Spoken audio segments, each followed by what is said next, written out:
किताबें करती हैं बातें।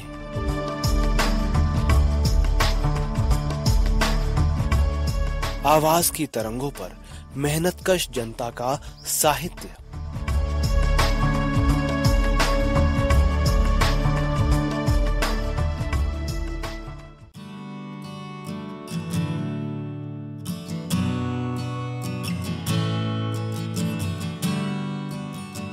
श्रोताओं नमस्कार। सहकार रेडियो के कार्यक्रम किताबें करती हैं बातें के तहत राधा मोहन गोकुल जी की एक और पुस्तिका की ऑडियो रिकॉर्डिंग लेकर हाजिर हूँ मैं सुनीता। किताब का नाम है धर्म का ढकोसला।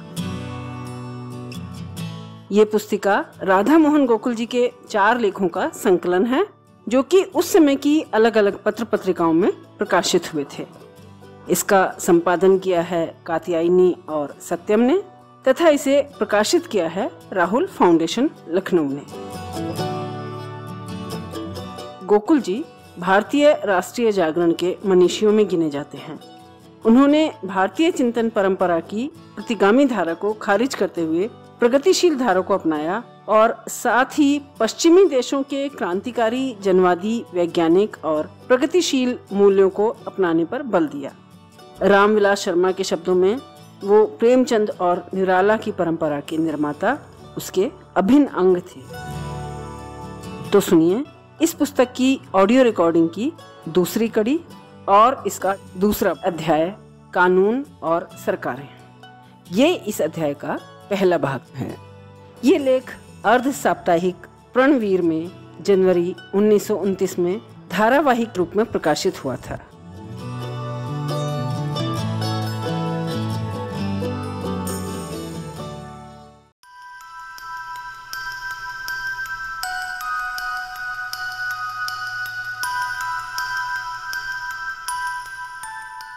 संसार के सभी देशों में लोगों का ऐसा ख्याल है कि समस्त सामाजिक, राजनीतिक और धार्मिक रोगों की एकमात्र औषधि कानून है। जिस तरह बच्चों को खिलौने देकर उनके माता पिता या अभिभावक बहलाया करते हैं, उसी प्रकार राज्य अधिकारीगण भी जनता को उद्विग्न और उत्तेजित देखकर एक न एक कानून या कमीशन का खिलौना देकर उसे बहला देते हैं। इतने में उत्तेजना समय पाकर स्वयं शांत हो जाती है। दुख इस बात का होता है कि सरकार जिस काम को छल से धोखा देने के लिए किया करती है, उसी काम को जनता के लोग लीडरगण शुद्ध हृदय से जनता की भलाई समझकर सरकार से कराने का आग्रह किया करते हैं। ये अपनी पटु मूर्खता से निश्चय किए बैठे हैं कि सारी बुराइयों का इलाज कानून है।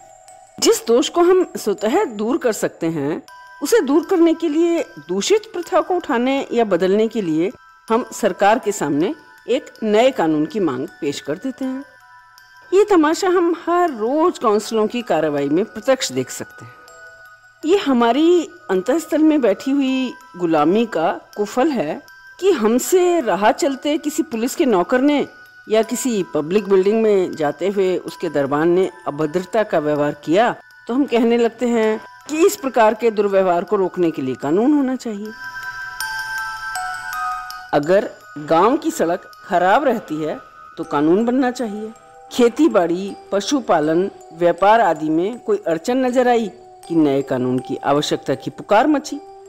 जहां कारखाने वालों ने मजदूरों की मजदूरी घटाई या नियत से अधिक काम लेने की व्यवस्था की कि मजदूरों को कानून की जरूरत पड़ी और मजदूरों ने हड़ताल की तो धनिकों ने तुरंत उनके विरुद्ध कानून बनवाया। पानी की कठिनाई, फसल की खराबी, मोहल्ले में कुत्तों की वृद्धि, दुर्भिक्ष, सभी को मानो कानून दूर कर सकता है।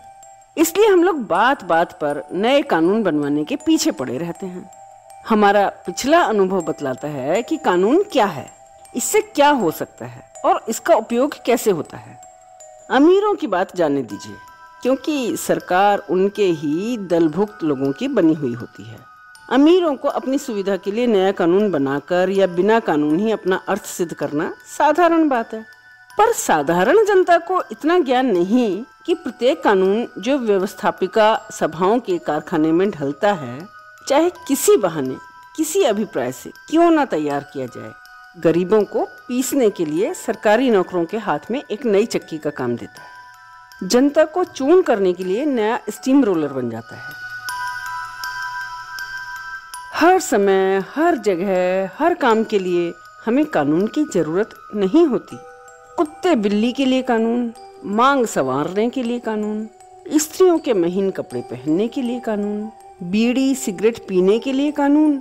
सार ये है कि प्रत्येक मानवीय निर्बलता, मूर्खता और कायरता के लिए कानून का मांगना बड़ी हंसी की बात है। आवश्यकता है कि हम में आत्मशक्ति हो और बुराइयों को दूर करने की दृढ़ इच्छा हो, जिससे हम में बुराइयों के विरुद्ध विद्रोह करने का साहस, तेज और उत्तेजना उत्पन्न हो। बाबा, कानून का मूल अज्ञान है। एक फ्रांसीसी विद्वान जो स्वयं कानून बनाने वाला और कानून को बड़े आदर और श्रद्धा की दृष्टि से देखने वाला था, अपने एक कानूनी संग्रह में लिखता है, When ignorance reigns in society and disorder in the minds of men, laws are multiplied. Legislature is expected to do everything, and each fresh law being a fresh miscalculation.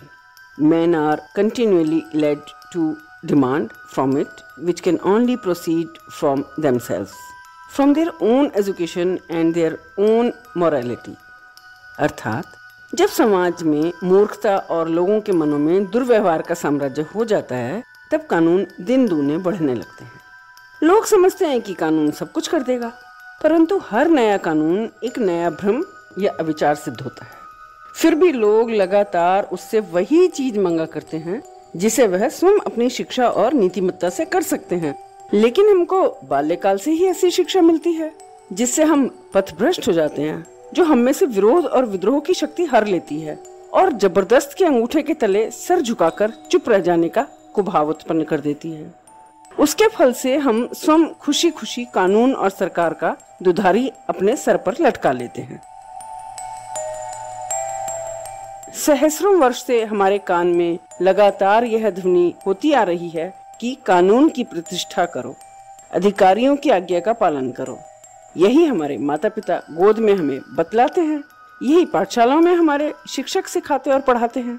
गंदी, अशुद्ध और चालाकी से भरी हुई बातें हमारे सिरों में राजनीति दर्शन और राजनीति विज्ञान के नाम से ठूंसकर हमारे मनों को दास्ता की बेड़ी से जकड़ दिया जाता है। सरकारी गुलामी की तरह धर्म की गुलामी भी कुछ बने हुए महापुरुष किसी न किसी नाम और रूप से हमारे गले बांध देते हैं। धर्म शिक्षा हमें राजा की गुलामी करना अपना एक अंग बतलाती है। उधर सरकार भी देश के प्रचलित धर्म को मानना बड़ी आवश्यक बात ठहराती है। इस तरह मन तुरा हाजी बुगोयम तुम्हारा हाजी बुगो की मसल चरितार्थ होकर मनुष्यों की प्राकृत स्वतंत्रता का खून हुआ और रोज होता जा रहा है। धर्म पुस्तकें, इतिहास, राजनीति विज्ञान और दर्शन, सारे का सारा साहित्य इसी विषय से भरा पड़ा है। विशुद्ध विज्ञान से भी इन्हीं विषाक्त ग्रंथों के मुहावरे, इन्हीं की परिभाषाएं हमारे मनों को कलुषित करती हैं। हमारा जीवन कानून के शिकंजे में ऐसी बुरी तरह कस दिया गया है कि हम पराये निर्दिष्ट मार्ग को छोड़कर अपने कल्याण का मार्ग स्वतः बना ही नहीं सकते। जैसे कल से निकला हुआ पानी निर्दिष्ट नलों में निर्दिष्ट परिमाण में चलता है, हम भी उसी तरह पराधीनता के हाथ में पड़े दिन काटते हैं। कानून बनाने वाले बाजीगरों के हाथों में पुतली की तरह नाचते हैं। हमारे जीवन की प्रत्येक घटना कानून से बंधी होती है। हम दूसरों के द्वारा पशु की भांति हाँके जाते हैं। हमारा जन्म, हमारी शिक्षा, हमारी उन्नति, हमारा प्रेम, हमारा खानपान, उठना बैठना, सोना जागना सभी राज नियमों या धर्मगुरुओं की आज्ञाओं के अधीन हो रहे हैं।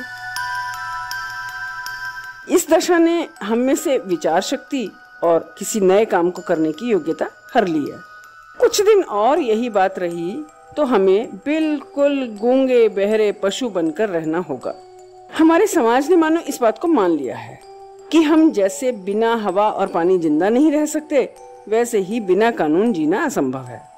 हमें प्रतिनिधि सरकार, जो थोड़े से शासकों से संचालित होती है, अनिवार्य रूप से जीवन यात्रा के लिए दरकार है। ये भाव इतना दृढ़ हो गया है कि जब किसी देश के निवासी क्रांति के बल से गुलामी की जंजीरें तोड़ते हैं तो तुरंत दूसरी सरकार बनाने के पीछे पड़ जाते हैं। स्वतंत्रता का जीवन एक दिन मुश्किल से ठहरता है। कानून की गुलामी हमारे लिए एक धर्म का काम बन गई है। संवाद पत्र भी रात दिन गला फाड़ फाड़ कर हमें कानून की प्रतिष्ठा का ही उपदेश देते रहते हैं और साथ ही नित्य प्रति कानून की निर्बलता, निस्सारता और दुर्व्यवहार की शिकायत भी करते जाते हैं।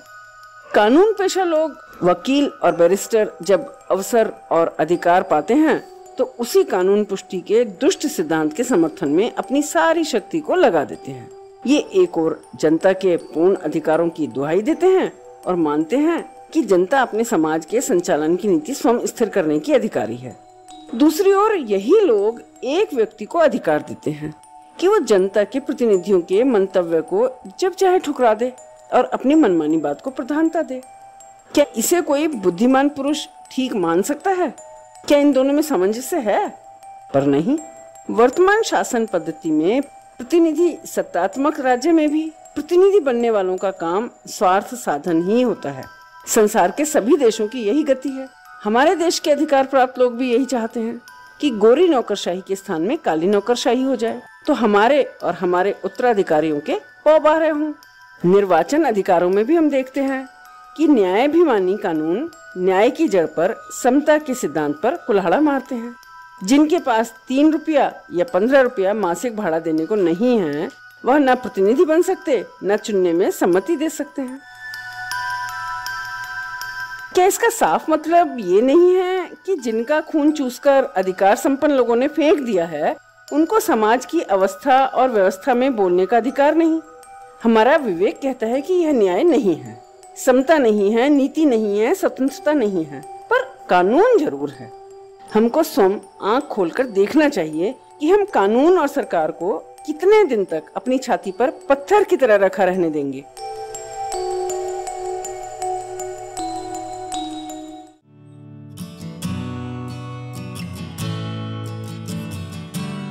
तो श्रोताओं, सहकार रेडियो के कार्यक्रम किताबें करती हैं बातें में अभी आप सुन रहे थे राधा मोहन गोकुल जी के लेखों पर आधारित पुस्तक धर्म का ढकोसला की ऑडियो रिकॉर्डिंग की दूसरी कड़ी। इस अध्याय का शीर्षक था कानून और सरकारें। ये इस अध्याय का पहला भाग था। इस पुस्तिका का संपादन किया है कात्यायनी और सत्यम ने तथा इसे प्रकाशित किया है राहुल फाउंडेशन लखनऊ ने। अगर सहकार रेडियो का ये कार्यक्रम आप पहली बार सुन रहे हैं और हमसे जुड़ना चाहते हैं तो व्हाट्सएप ग्रुप से जुड़ने के लिए 9617226783 पर अपना नाम और जिला या शहर का नाम लिखकर भेजें। फेसबुक पर जुड़ना चाहते हैं तो पेज लाइक करें। यूट्यूब पर जुड़ने के लिए चैनल सब्सक्राइब करें। हमारे बारे में अधिक जानकारी के लिए हमारी वेबसाइट सहकाररेडियो.com देखें। तो इस पुस्तक श्रृंखला की अगली कड़ी के साथ फिर हाजिर होंगे। तब तक के लिए दीजिए विदा मुझे यानी सुनीता को। नमस्कार।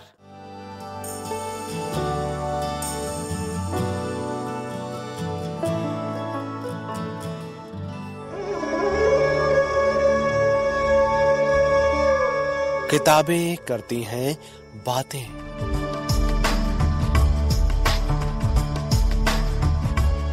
आवाज की तरंगों पर मेहनतकश जनता का साहित्य।